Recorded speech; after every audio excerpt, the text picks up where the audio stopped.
జగన్ ని జనం మర్చిపోదామని వీళ్ళు మర్చిపోయి ఎట్లా. ఇప్పుడు వాళ్ళు 11 సీట్లు ఇచ్చి జగన్ మర్చిపోదాం అనుకున్నారు, మర్చిపోయేందుకు తగిన ఓట్లు వేశారు. కానీ వీళ్ళు గుర్తు చేస్తున్నారు రోజు జగన్ ని.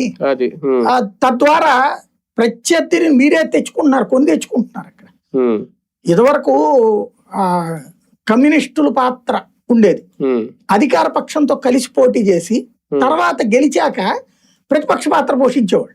తెలుగుదేశంతో పోటీ చేసిన, కాంగ్రెస్ తో పోటీ చేసిన, ఎలక్షన్ వరకు పోటీ, ఆ తర్వాత ప్రతిపక్ష స్థానాన్ని పోషించేవాడు.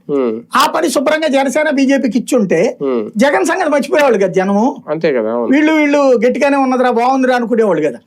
అప్పుడు రేపు పొద్దున్న తెలుగుదేశం కాబట్టి జనసేన బీజేపీకి ఇస్తారు, లేకపోతే జనసేన బీజేపీ తెలుగుదేశం ఇస్తారు, అప్పుడు వైసీపీ పక్క వెళ్ళిపోయేది కదా. అట్లాగే ఎందుకు చేసుకోలేకపోయారు అంటే వ్యూహం లోపించింది అక్కడ, లేదా వాళ్ళ వ్యూహమే కరెక్ట్ అనుకుంటున్నారు.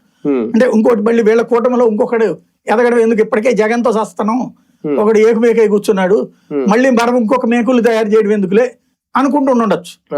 బేసిక్ గా ఈసారి ఈయన అన్న పాయింట్ ఒకటి కరెక్ట్.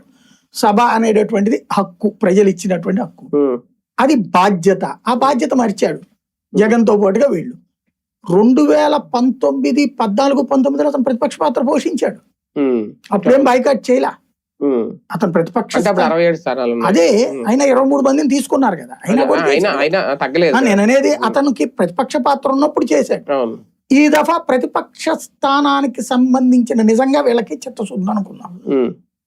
కోర్టుకి అఫిడవిట్ ఇచ్చేసి, కోర్టుకి వేసాడు కదా ఇతను, కోర్టుకి అఫిడవిట్ ఇచ్చేసి మేము ఇవ్వము అంటే కోర్టు అప్పుడు తీర్పిస్తుంది. ఇవ్వండి అనుకోండి, నువ్వు సుప్రీంకోర్టుకి వెళ్ళు, సుప్రీంకోర్టులో కూడా దీని మీద తీర్పు చెప్పించేసాయి, నీ చేతిలో ఉంది అదంతా. అప్పుడు జగన్ ని కోర్టులు కూడా తిరస్కరించినాయి, కోర్టు కూడా ఇవ్వాల్సిన అవసరం లేదని చెప్పింది. నువ్వు కోర్టుకి చూపించావు.